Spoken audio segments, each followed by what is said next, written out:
everyone, welcome back. If you're new here, I'm Katie, and today I am doing my weekly book review on Knowing You.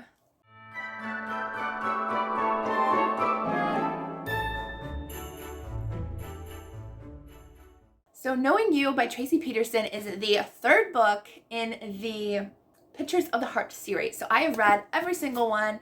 This is by far my favorite Tracie Peterson series to date. I have read quite a few of them. Still probably have not read every single one, but I have read a few. And so I have just loved the series so much. So I have done reviews for both of these on my channel. I will link them down below.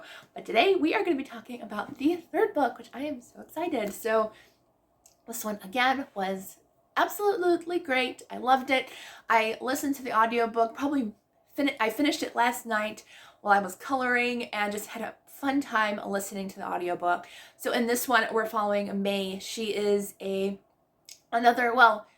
was a brownie girl at the Alaska Yukon Pacific Exposition. That's where each book takes place, at that specific location with each of the brownie girls. But May, she is half Japanese, half American. And so she started off as a brownie girl, but the store owners see her beautiful talent for her artwork. And so they end up saying, maybe it would be a good idea to touch up these photos with color. So that's what she starts to do. She's in the window of the shop, sharing all of her beauty and all of her creativity that God gave her.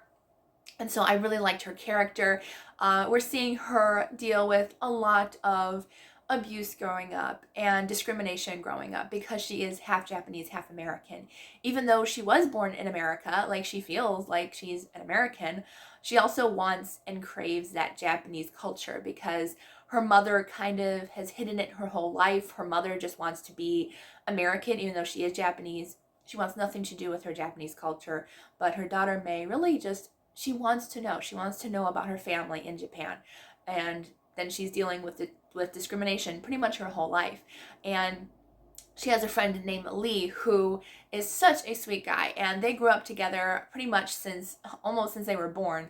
But then Lee's parents end up going against her family and saying, we don't want to live in a neighborhood with people who aren't like us, unfortunately. So Lee and his family move, and she's kind of left to her own terms for a long time. And so we're following her as she's going with the exposition, and then we're seeing Lee is now a police detective, and he's getting involved with a little bit of a possible crime going on at the exposition, where he again meets up with May.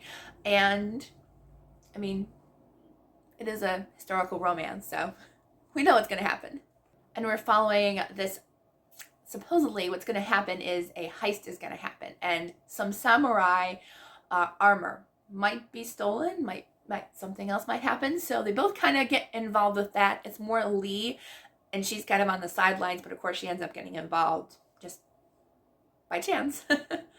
And this book deals with art forgery, and I love that whole art world. Like, I love creating art, and so I love that being a part of the story because I just love seeing the art world. I love that being part of the story, and I really liked it because she was an artist, but the mystery had also to do with art.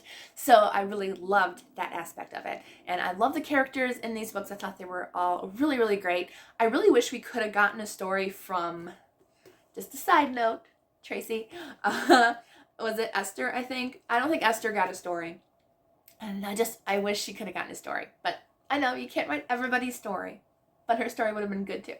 But I love the series as a whole. I love Tracie so much. So thank you to Baker Publishing for sending me a copy of this book to talk about and share with you all. I will make sure to link where you can purchase the whole series down below, so that way you can find it easily. I hope you all have a wonderful day, and I will see you all tomorrow for the next Bookmas video.